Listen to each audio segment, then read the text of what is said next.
Well, what's being lost today isn't just Devon's air link to London, it's the majority of the air services to the capital from Cornwall too. It was created nearly 40 years ago with an unusual mix of vision and vigour. Our business correspondent Neil Gallagher looks back.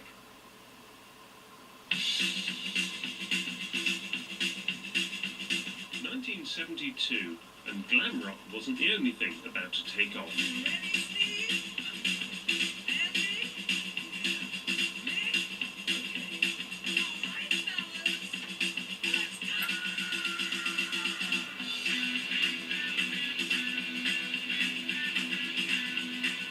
Note the lack of tarmac.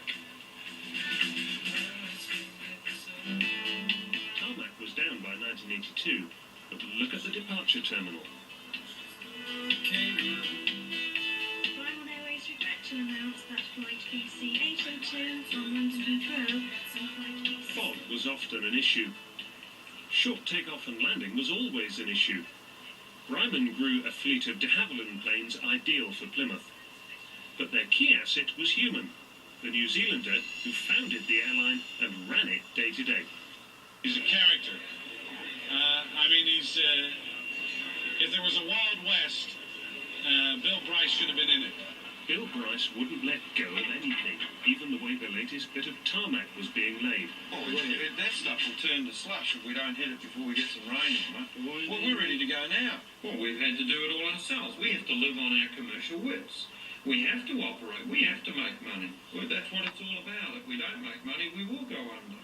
With a reputation for flying into tricky terrain, he won a contract to fly oil workers in the wilds of Shetland.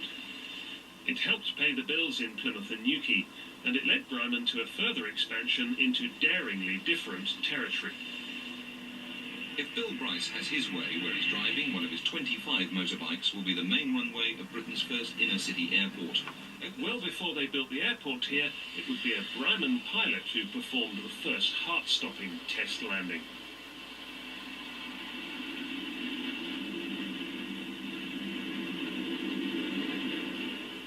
When it eventually opened, the Stol port linked the city with Amsterdam, Paris, Rotterdam and Plymouth. In those heady days, Plymouth and Newquay found themselves linked not just with the city, but also Heathrow and Gatwick. But this was the high watermark.